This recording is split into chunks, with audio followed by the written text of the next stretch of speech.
Let's start with the NATO question. So does Finland, knowing the consequences that Russia has laid out, join NATO? Oh, yeah, definitely. We are a few weeks away from an application. It will happen latest in May, and Finland will be a member of NATO during 2022. And I think Sweden will as well. We're very well prepared for the hybrid and the cyber and the information threats that we are seeing coming out of Russia at the moment. Professor, if Sweden decides not to join, does Finland not join? If Sweden does decide to join, does Finland join? Is this a package deal, do you think? It's not a package deal, but it will be a package. So basically, when we joined the European Union in 1995, you could say that Sweden took the lead. Now that we're joining NATO in 2022, Finland is taking the lead. And, the reason is self-evident. We have 1,340 kilometers of border with Russia. So for us, it's existential and it's a security question. And Sweden will come with us. And that means that NATO countries will basically protect the Baltic Sea. So all Baltic states and all Nordic states will be members of NATO, exactly where we belong. Is there any reason for Finland not to join NATO? Absolutely not, and you're probably asking the wrong person, because I've been an advocate of Finnish NATO membership for the past 30 years. The good news here is that we actually provide value added to NATO. So even though we haven't been members, we're very NATO compatible, actually more NATO compatible than most NATO states themselves. We put in about 2% of our GDP to defense.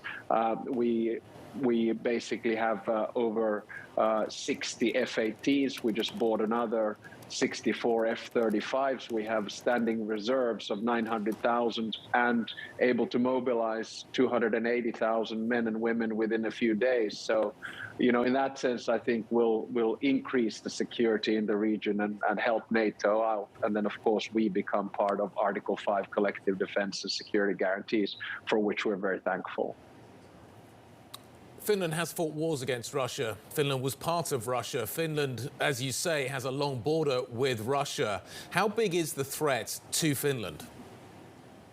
It's not an imminent threat, and there are many reasons for it. You have to understand that Finland has been very quick to take big security decisions during big historic moments. We declared independence in 1917 from Russia in the middle of the Bolshevik Revolution. We accepted peace from Stalin in 1944 and lost actually some areas of Finland in Karelia, where my grandparents and my dad were born. And then when the Soviet Union collapsed, we immediately applied for EU membership. So now that we go into NATO, for me, this is just a continuum. And I think for the Russians as well, they understand that we have been an intimate part of the West for the better part of 30 years already. So we're not worried about a threat, really. And I must say that there is a little bit of, hyperbole in international media at the moment. I'd kind of like to tone it down and relax. We know what we're doing. Don't worry about us. We're okay.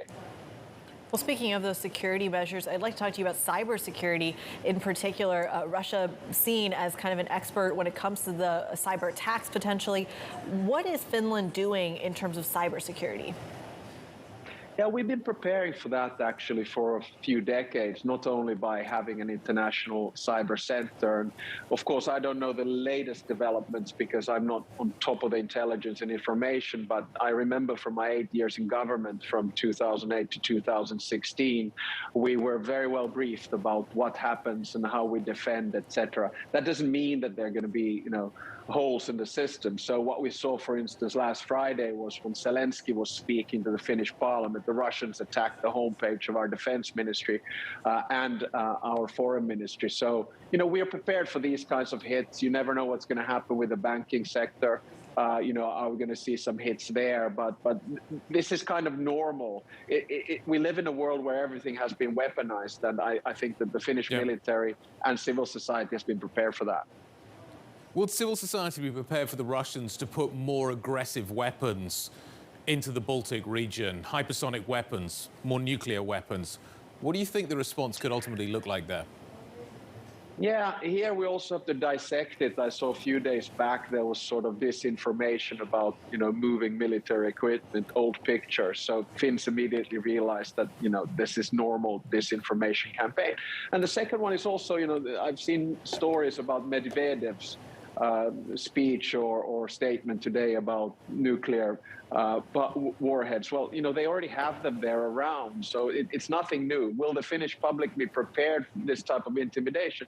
Yeah, we have very good media literacy, very well-educated population. And remember, we've lived next to Russia all of our lives, and we have that long border with them. So for us, this is nothing new, and we're pretty cool, calm, and collected about it.